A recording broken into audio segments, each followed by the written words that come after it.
Okay, so today's class will be seeing recovery concepts. How do you recover a failed or a failed transaction or number of transactions in a database?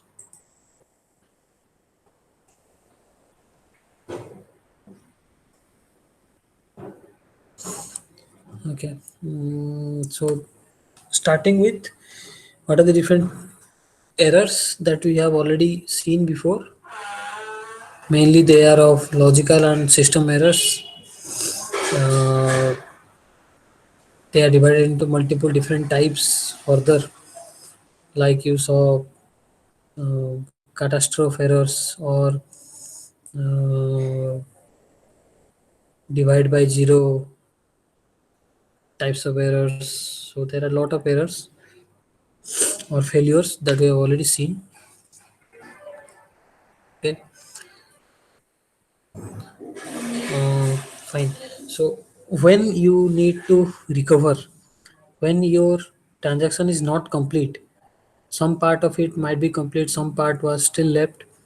Then in the middle, the transaction failed due to some uh, error, etc. So in that case, you say that you need to recover the state. Here, recovering is recovering of state of the database.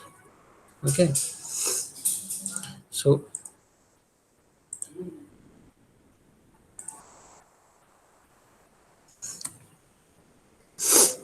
okay, so a failure may occur after some modifications have been done. Okay, maybe not complete, but some modification might have been done. So if you are not modifying the database, then you may take the database into inconsistent state. So how do you modify the database after a transaction fails? For that, there are different techniques that are covered under this recovery algorithms. So the algorithms mostly have two parts. One is uh, during the normal transaction processing, whatever steps you have taken, it should ensure that those are recovered. Okay, so those information should be written into a log file or somewhere where you can refer it and recover them. So that's the first part of recovery algorithm, that you need to record the operations you are doing. Second part is the contents of the database should ensure that it is still in the consistent state. The atomicity, consistency, and durability concepts are still intact. Okay, those are the two parts before you consider any of the recovery algorithm. So, be any recovery algorithm you suggest or exist in the uh, literature, they always maintain these two parts. One is they record the number of operations being performed. Second is they always obey the atomicity, consistency, and durability rule. Fine. Then these things are theoretical: volatile storage and non-volatile storage, stable storage. So there are different forms of storage, as you know. A database, the main memory, cache memory, they are all volatile storage, which get lost when you turn the power off. The non-volatile storage, such as the hard disk, etc., flash memory, etc., are non-volatile. They keep the data even if the systems are off. Fine. So when we are discussing about the transaction of the database, we are considering the non-volatile storage, the hard disk, where you are writing everything. So the transactions which are performed on during the execution of any process, or mostly CPU executes the instructions, that time you set to have the transactions in action. Then when you are writing it into the database or in the non-volatile memory or in the hard disk, then those are permanently written. But as long as they are in buffer or in some temporary memory location such as RAM or any register, they are volatile. Mm, okay. So these things are quite normal. You might have known this before also, that where there is stable storage and non-stable storage. Those things are mentioned. Okay. Um, yeah. When you consider the term input, then that refers to reading the data from the hard disk to the main memory. Okay, you are extracting the data from the hard disk, that is reading the data. But when you are saying output, that means transferring the data from the buffer to the disk. As you already have seen before, that a transaction always writes the data items onto temporary buffer, fine, or temporary memory location. From there, it is written onto hard disk. It is not that directly it will be written onto the hard disk. It always goes through the buffers. Fine. So the diagram is seen like this. Suppose this is the CPU where you are CPU area where you are performing the operations, the transactions. Suppose this operation is of transaction 1. So it reads the value x1 from where it is reading on the buffer. But the buffer is getting the value from the database. So whenever you are reading, it actually comes through the buffer. Similarly, whenever you are writing, it goes to the buffer first, then it goes to the database. Okay, so this part is output, this part is input. Fine. Okay, so that thing is mentioned here when you are reading and when you are writing. What is the input and what is the output? Okay, then recovery and atomicity. So atomicity is the concept of any transaction or a database that says that if a transaction is performed, either it is performed in its entirety or not at all. That means if all the operations in the transactions are complete, then only you call that as a transaction. Otherwise, no operations will be allowed to make any effect onto the database. Fine. So if suppose the transaction contains 5 operations, after 3 operation, the transaction failed. So what will happen? All the 3 operation, whatever it has performed, whatever modification it has done to any variable of the database, those will be cancelled. Okay.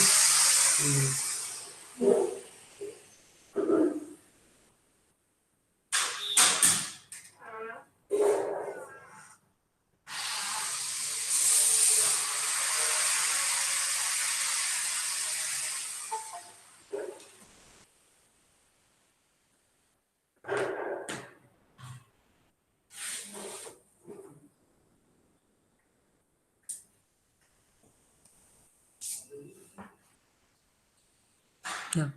So um, atomicity stands for either the transaction is completed in its entirety or not at all.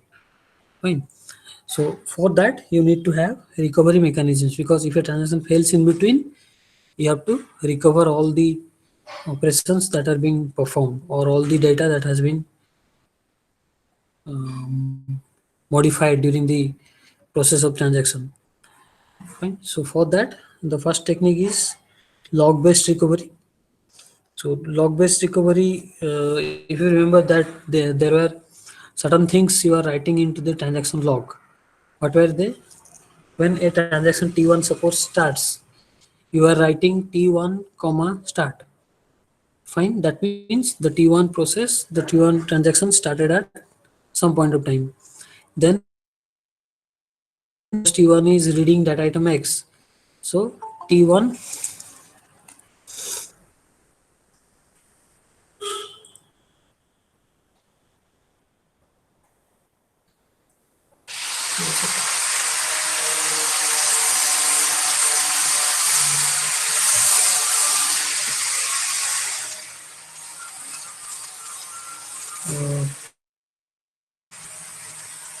So the log contains when you are starting the transaction by the entry T1 comma start. Then when it completes T1 comma commit. Suppose it aborts in between, then it says T1 comma abort. If it reads, there will be no entry. If it writes, it will be entering T1 comma on which it is writing. Suppose X comma the old value V1 comma the new value V2. So everything is maintained in the log. Using that log, you can recover the state. Fine. So that is one process. We will see that how that log file is used. Still another alternative is shadow copy or shadow paging. Okay.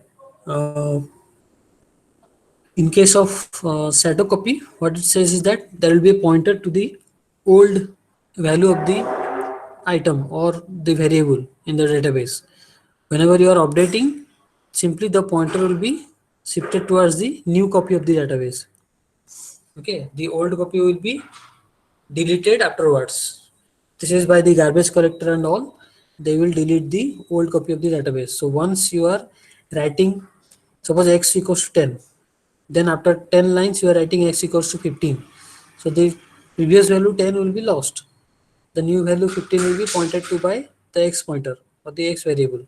And that is the method here in the shadow copy. So here this is the old copy, this is the new copy. Suppose you say that the transaction is still completed, still continuing, so don't remove the old copy altogether, because if the transaction fails you have to recover the old copy. So this copy will be kept until the transaction commits. If the transaction is committing, that means everything is finished, all the operations in the transaction are finished, then you delete this old copy of the database. Fine. That is the fundamental behind this show copy and shadow paging. Okay. See how this log based recovery acts. As I said that if you are starting a transaction, the log will be recording this value, this particular entry, ti comma start. That means ti transaction started at some point of time. If it writes on a data item x, then ti comma x old value, this is new value. So the previous value was v1, new value is v2. So if the transaction is somewhere failing, then if you have to recover the old value from here, you can read and restore the value of x. So that is the reason behind entering these details in the log file.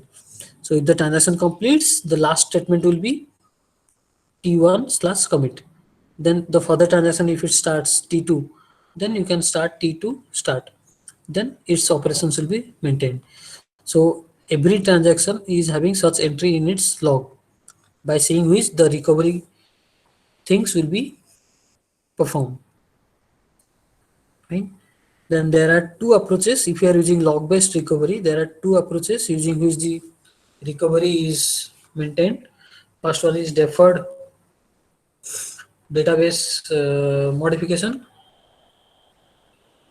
immediate database modification. That means if the transaction is some transaction, suppose there are 8 transactions being currently uh, performed in the system, then your system may follow any one of this update technique. That means whatever transactions are updating, that will be updated in the database either at a later point of time or immediately during the transaction processing.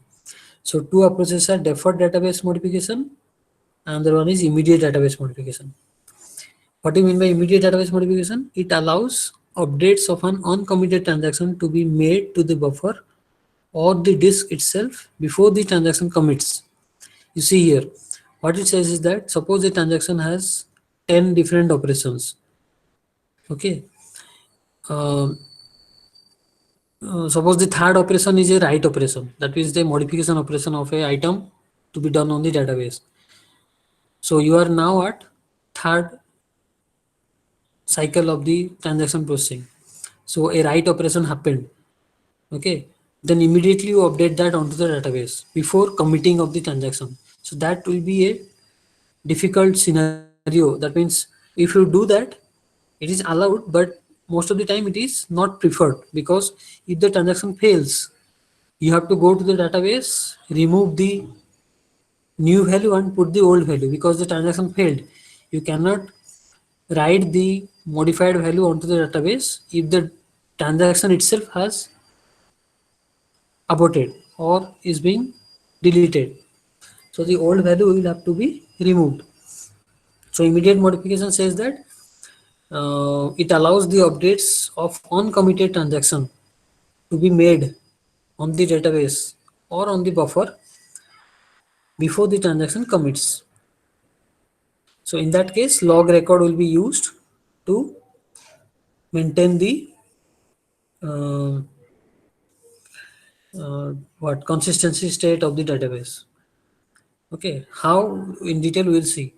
The default modification says that perform all the updates to the buffer of the disk at a later point of time. Okay, don't commit, don't write the modified value directly on the database. Wait till the transaction commits. That means until the transaction is writing the commit statement, till that point of time, do not modify anything on the buffer or on the disk. Keep it as it is. Keep it in the temporary memory only. So this simplifies some aspect of the recovery. Okay, but it has overhead of storing local copy. That's another problem, because at a time the system performs thousands and thousands of transactions. So for each transaction you have to maintain some local copy or some temporary storage should be given.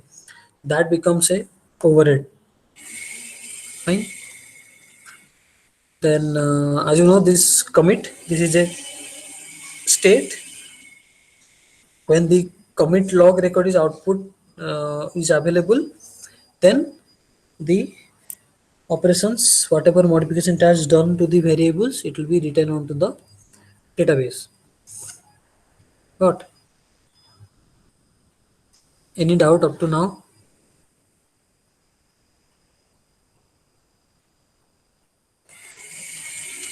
Okay, see an example. Suppose this part is of log. Whatever you are writing, this is the log entry of the transaction or the all the transactions. The log is this. This is onto the buffer. This is onto the hard disk. So wherever you are, whatever you are writing, this is writing on the database. This is writing on a temporary buffer. This is on in the log file. So suppose the T0 transaction starts. So this will be entered in the log file. Then you modified the value of A variable from 1000 to 950. Okay, that means you are deducting 50 from here, adding on to B. So B was previously 2000, now it is 2050. There should be an angle bracket here. Fine. So the transaction T0 is modifying two values A and B. Previously A was 1000, now it become 950. So that thing you are writing here. That means onto the buffer, you are writing A value got 950, B value got 2050.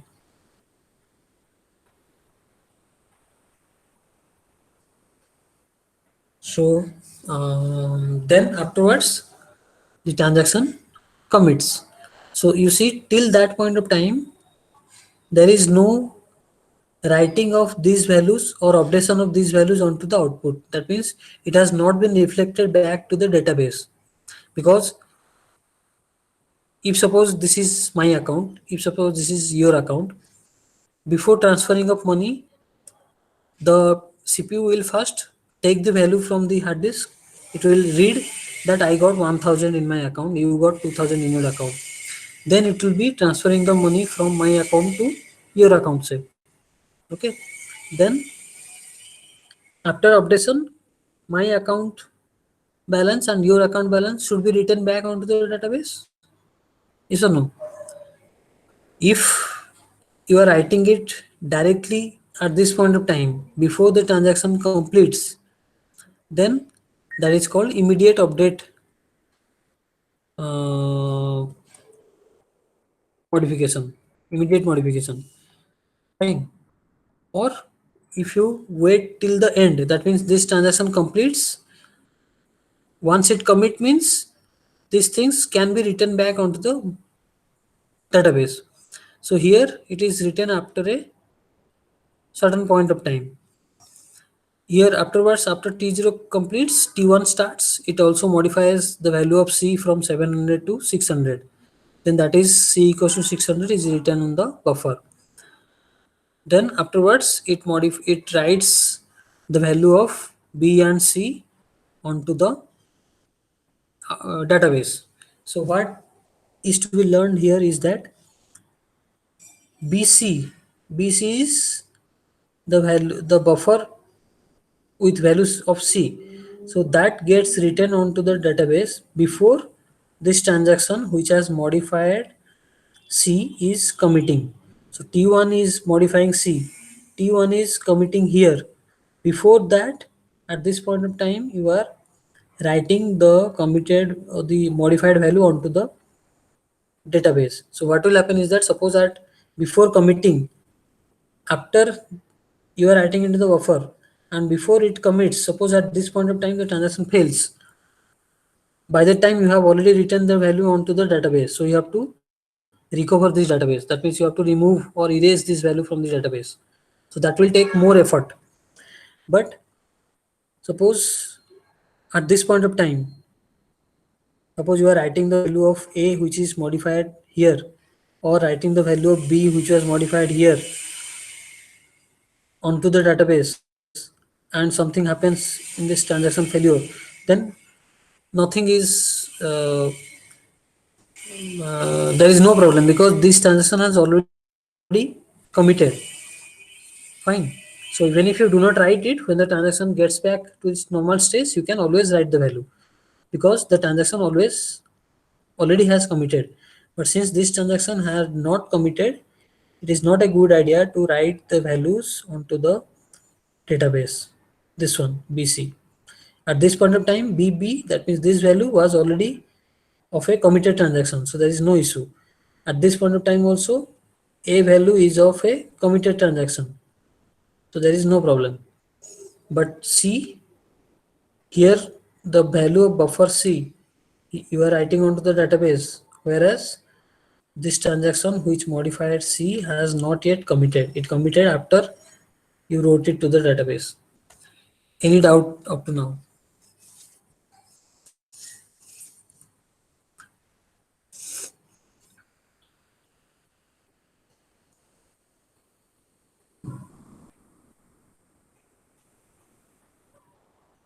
Any doubt? Am I connected or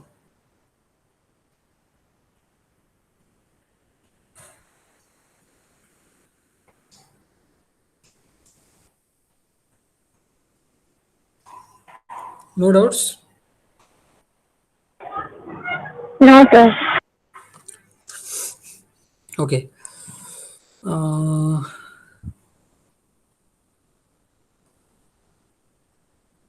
okay, concurrency control and recovery.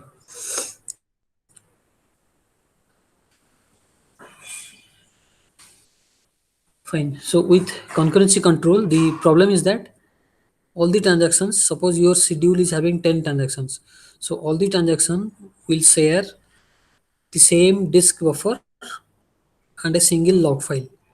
So whatever transaction you perform, whatever operation you perform within the transaction, all of them will have the same buffer area to write the temporary values into, and all of them will also have the same log file where they will where the progress of the transactions will be written into. Got. So if a transaction Ti has modified an item, no other transaction can modify the same item until Ti has committed or aborted. So this is required very much for concurrency control. That means it says if a transaction has modified a value, say X, it has written write item X, it has performed that operation, write item X. Then till the time the transaction has committed or aborted, no other transaction should read the value of x. Okay, because if the transaction commits or already has committed or aborted, then the value is free. Okay,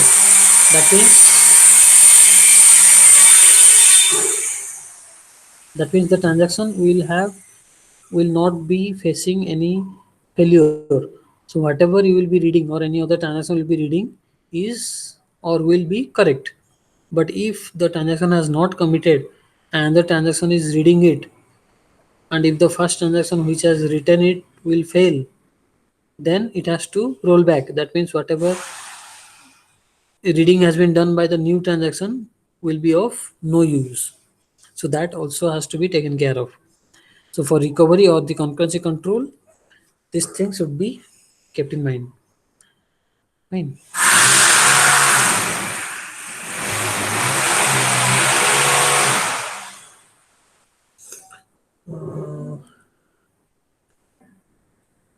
Okay.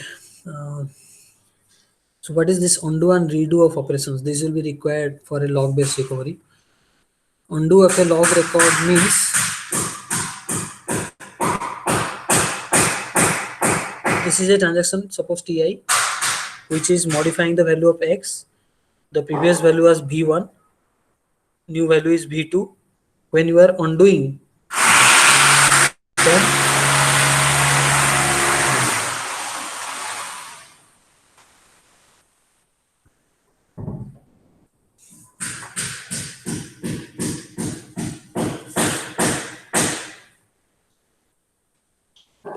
so when you are undoing, you have to write the old value of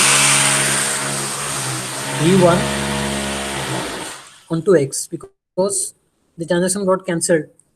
You should write the previous value. Suppose 10,000 rupees you are um, withdrawing from the ATM. The transaction failed. Okay, then that 10,000 should be added back to your account. Suppose before the transaction failed, your account was having 50,000. Then after the failure, temporarily it will show 40,000. But after you recover that, again that old value 50,000 should be written back onto your total amount of money. Fine. So that is the process of recovering from a failure. So undoing means you have to see the old value and write it back onto the item or the value or the variable. Redoing means suppose the transaction has already written something onto the database. Fine. And you know that for sure this is true. That means whatever value you have written is correct. Even if the transaction fails, there are some techniques we will see where some part of the transactions are redone. That means suppose there are 10 transactions. You are performing sequentially T1, T2, T3, T4, T5. Fine. So suppose during T5 there is something happened and it failed. So you go on searching the log file that up to how much I have to roll back or up to how much I have to cancel. So you saw that T3 has committed. That means whatever T3 has written, the old values or has modified, those are all correct. So up to T3, you will be leaving it as it is. Okay. And T4, T5 will be rollback. So T4, T5 will be subjected to undo, and T1, T2, T3 will be subjected to redo. That means whatever value is written in the log file, by seeing the log file, you can rewrite those values from the buffer to the main, from the log to the database.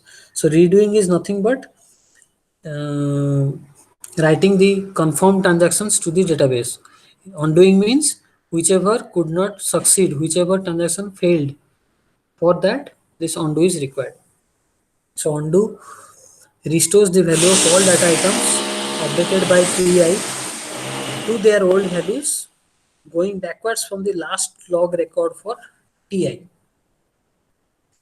Backwards means suppose the transaction Ti has 10 operations. After sixth operation, the transaction failed.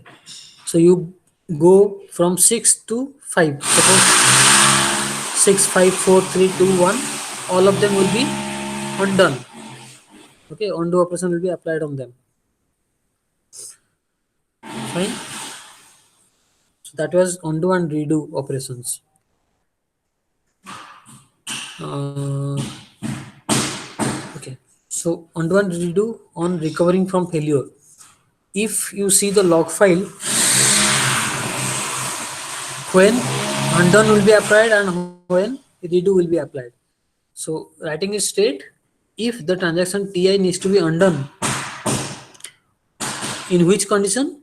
Now the log file should contain Ti start. That means the transaction should have started. Suppose Ti is a transaction which needs to be undone. So its start, the log file will contain Ti comma start, but the log file will not contain Ti comma commit or Ti comma abort because it failed in between. Okay, so the log file will not have the record Ti comma commit or Ti comma abort. So you can, by seeing the log file itself, you can say that which transaction has to be undone. For those transactions where you will not find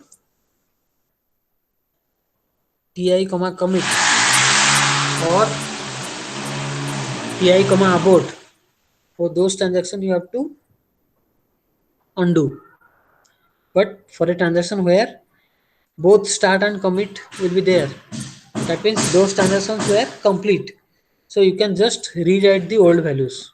Sorry, rewrite the new values to the database.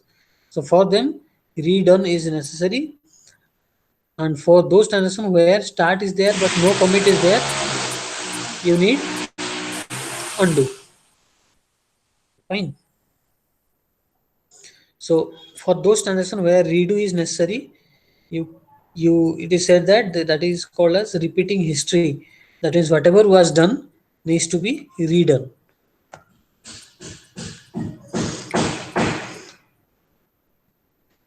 Uh,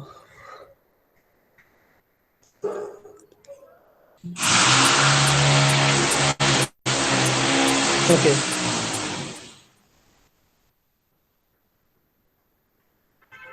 One second.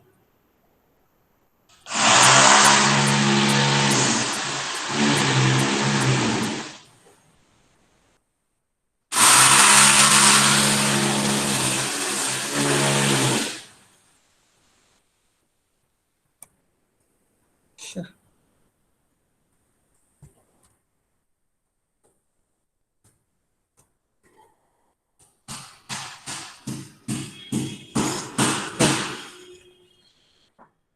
One example, suppose at one point of time, the log file contains only this much. That means there is a transaction which is named as T0 has started. After starting, it modified the value of A from 1000 to 950. Then it modified the value of B from 2000 to 2050. Then at another point of time, when you saw the log file, it contains T0 commit. That means the transaction T0 is now complete. Then another transaction has started, named T1. It is modifying C value from 700 to 600. Then another point of time when you see, that also contains the T1 commit. That means T1 started and committed. The T1 transaction is complete. T0 also start and commit, both are there. That means T0 also is completed. So at this point of time, only T0 is complete. T1 has started, but there is no T1 commit. So T1 is not complete. At this point of time, only T0 start is there. There is no T0 commit. So T0 has started. So there is no completed transaction here. Here there is one completed transaction. Here there is two completed transactions. Fine. So if suppose the transaction fails here, then what will happen? You will see the log file, you will see that only T0 has started, but there is no T0 commit. So T0 will be rolled back, or A value will be rolled back to or written into the database as 1000, B value will be 2000, because this value has to be cancelled. As the transaction failed here, you have to roll back this transaction. Similarly, if the transaction fails here, suppose the database fails at this point of time, then you see the log file, you go on from this point backwards, you see that T1 start is there, but there is no T1 commit. So T1 is to be rolled back. That means C value will be converted from 600 to 700. Then you go on, T0 commit is there.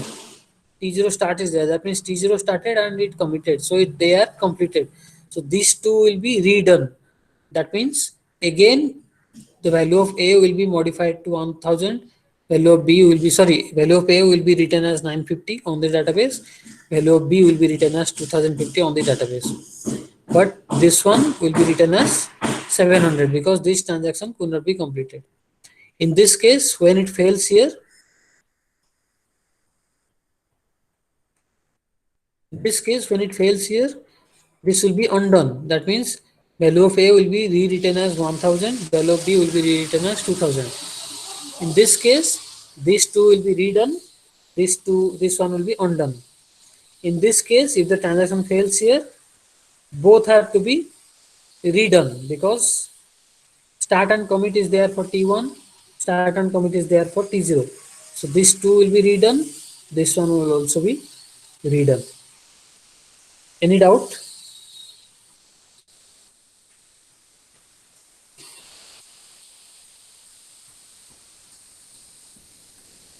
No doubt. Okay. Now, a concept of checkpoints. What do you mean by checkpoint? A real life example is um, suppose you are calculating the total amount of notes you have. Suppose you have got uh, 700 500 rupees note, okay, and someone has given you to count. Then how you will count?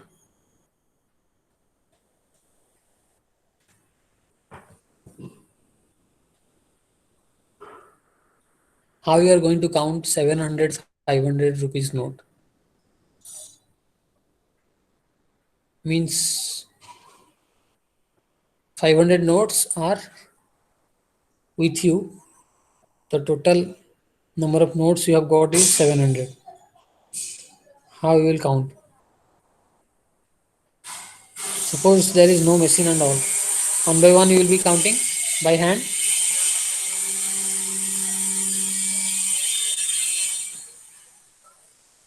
So what you will do is that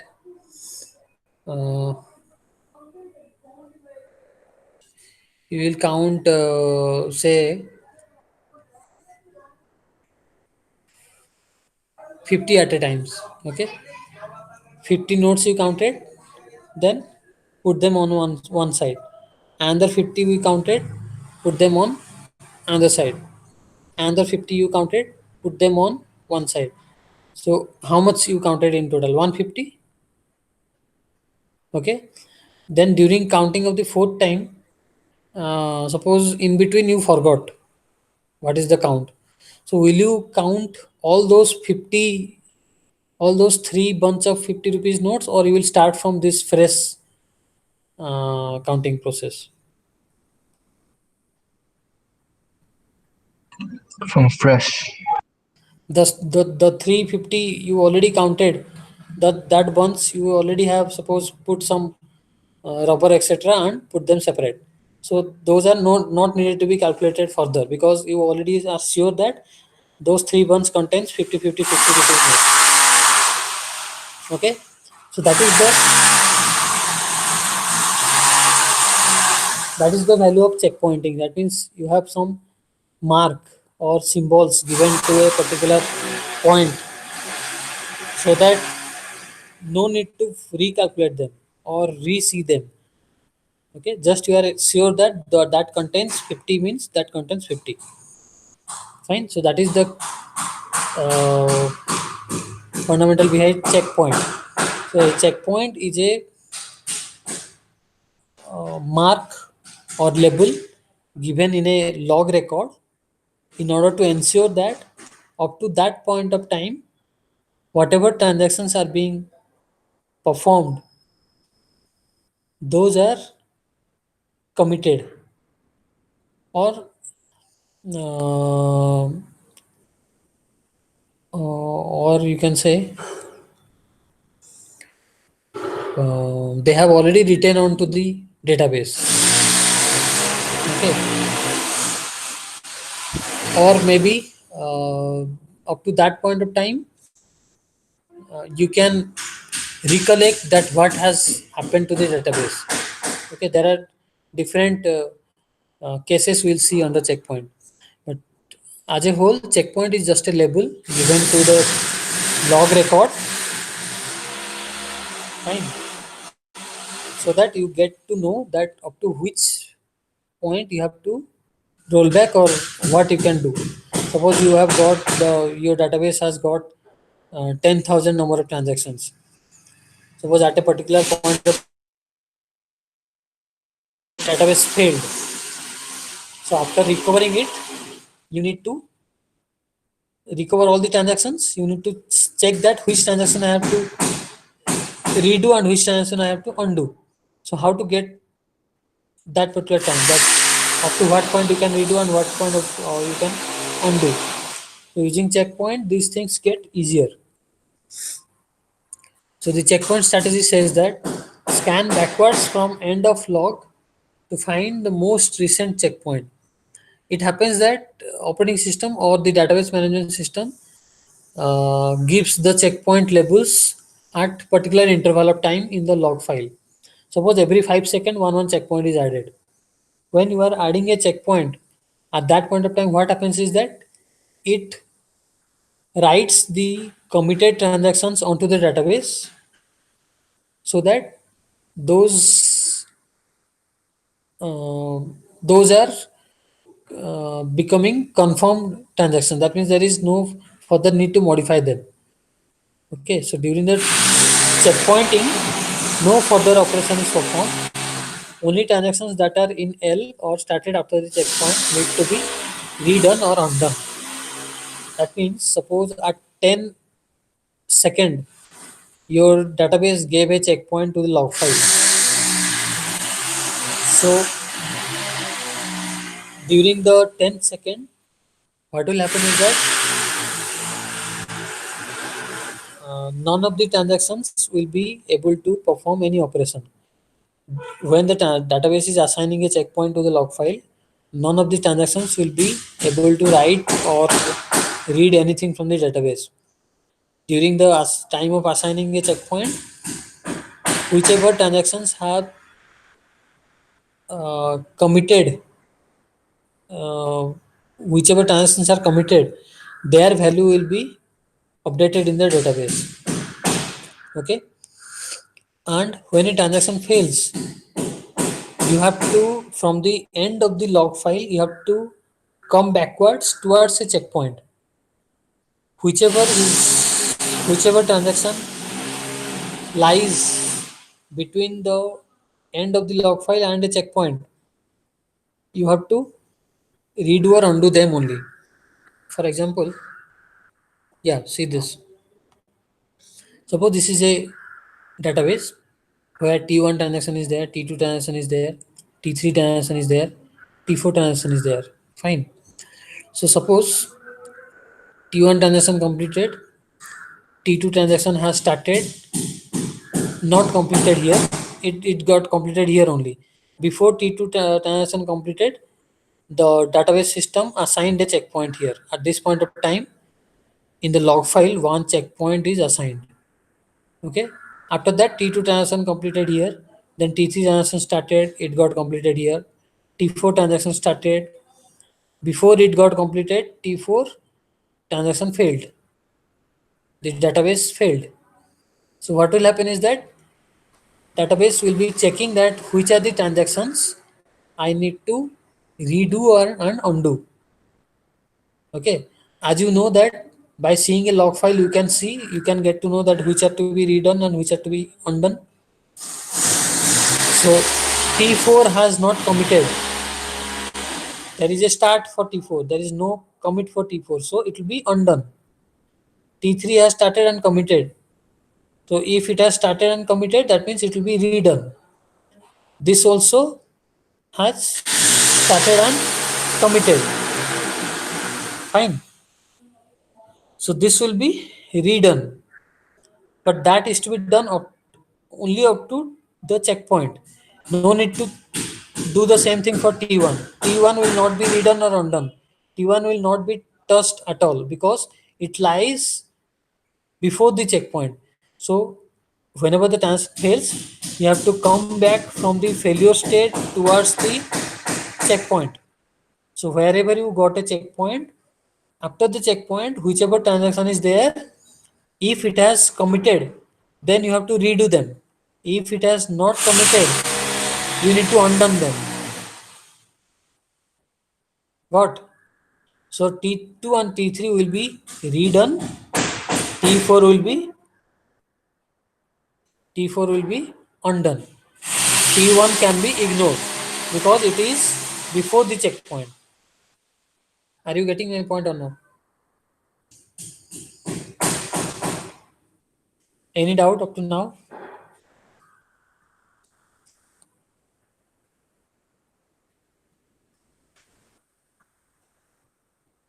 No, sir. Anyone?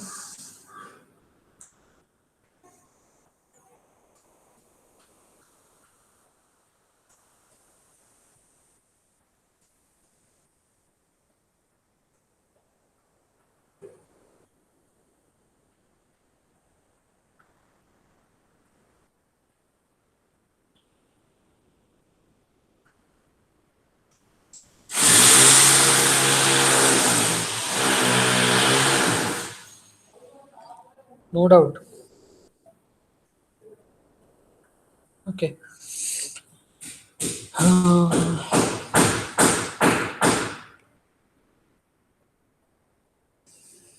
Okay.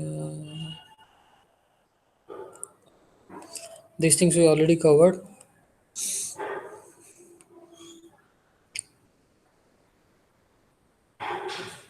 In the redo phase, you just write whatever is written onto the database. In the undone phase, just cancel them. Whatever modification you have done, you have to cancel them. So undo phase, redo phase, those algorithms are not required to be remembered, but you should be able to tell that which transactions are to be redone and which transactions are to be undone. That is a normal redone and undone mechanism. Only the case is that checkpoint you are adding because a database may have lots of transactions. So up to a particular point only you need to see, not from the beginning of the transaction you have to redone and undone because that will take more time. So once you put a checkpoint, that will symbolize that up to this point the transaction is in good state. There is no need to modify anything.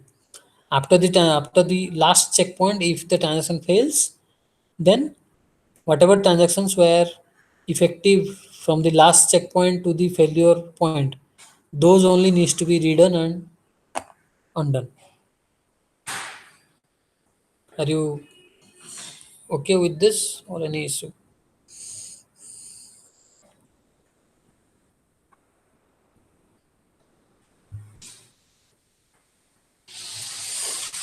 So that part is symbolized in terms of these figures. Suppose beginning of the this is the starting of the log file.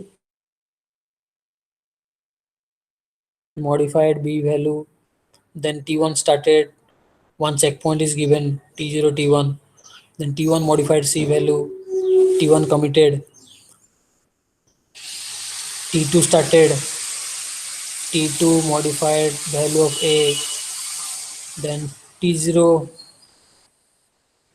uh, T0B 2000. This is reading the value B. Okay. Then T0 aborted. Log record starting during recovery. Yeah. So at this point of time, suppose T0 transaction is aborted. That means the system crashed or the database crashed. So what will happen is that it will go from this point to backward. It will see that T0 is not having any commit. So whatever effect T0 has done should be cancelled out. T0B, it is reading the value of B, so no problem. T0 modified the value of B from this to this, so T0 value will be um, rewritten as 2000. There is T2 start, but there is no T2 end. There is T1 start, no T1 end. So all of them will be rolled back. T1, T2, or T1 is committed, so it will be redone. T1 is committed means this will be redone. Okay. T0 is not committed means that needs to be undo. And during the process of recovering, whatever you are doing, that also you have to write. So here you wrote T2 back to value 500 because during the normal processing you converted 500 to 400, but after the failure, when since you recovered this, you rewrote the value of A from 400 to 500, so that value is mentioned here. Then T2 abort, because T2 needs to be aborted as the transaction failed. Similarly, T0 is also aborted. The previous value of B also is rewritten as 2000. Fine. So whichever transaction is failing, you need to roll back from the point of failure towards the checkpoint. So till that point of time, you have to roll back because here you have given checkpoint T0 T1 means whatever transaction what has been performed before is, if there is no if there is commit etc., then there is no issue. Fine. If there is no commit, you need to undo. Log record buffering, these are not required. No force policy. Yeah, these are recovery algorithm. Some of the recovery algorithm supports no force policy. That means the buffer will be written back onto the database at a particular point of time. Okay, there is no particular point that everything will be written into the database. So that is no force policy. Depending upon a particular point of time, it will be automatically written into the database. But when you are saying about force policy, immediately whenever the blocks are updated, it will be written onto the database or committed on the database. Similarly, steal policy is that the blocks containing updates of uncommitted transactions can be written to the disk. Here you see, uh, no force policy says that after the transaction completes, then you update the blocks. Updated blocks need not be written to the disk. That means after the transaction completes, then only you write the updated blocks to the database. Okay. Force policy says that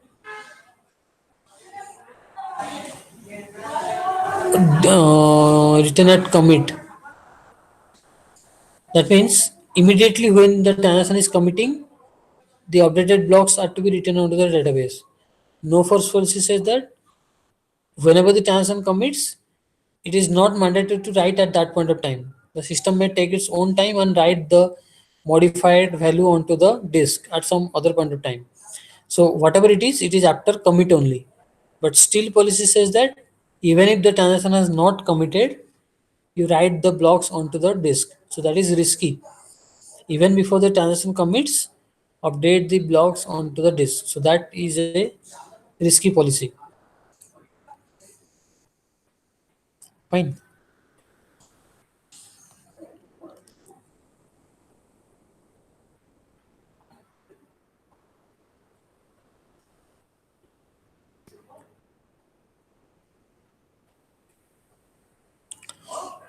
Output the block to disk.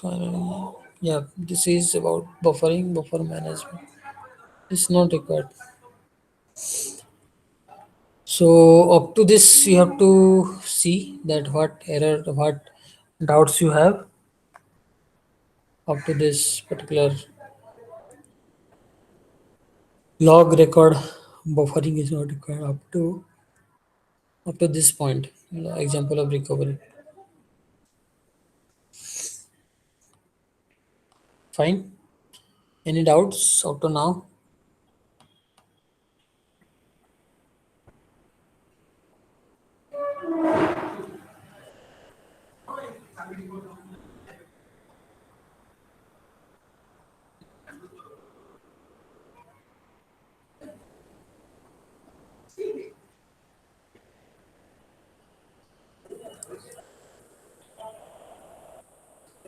No doubts from anyone?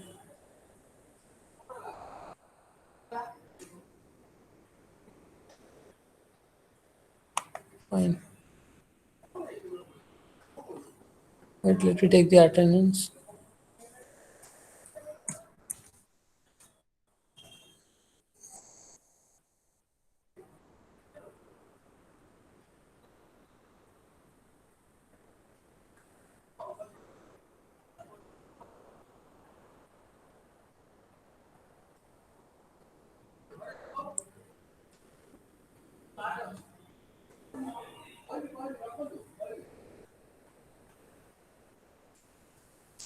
Okay. If no issue, then you can disconnect.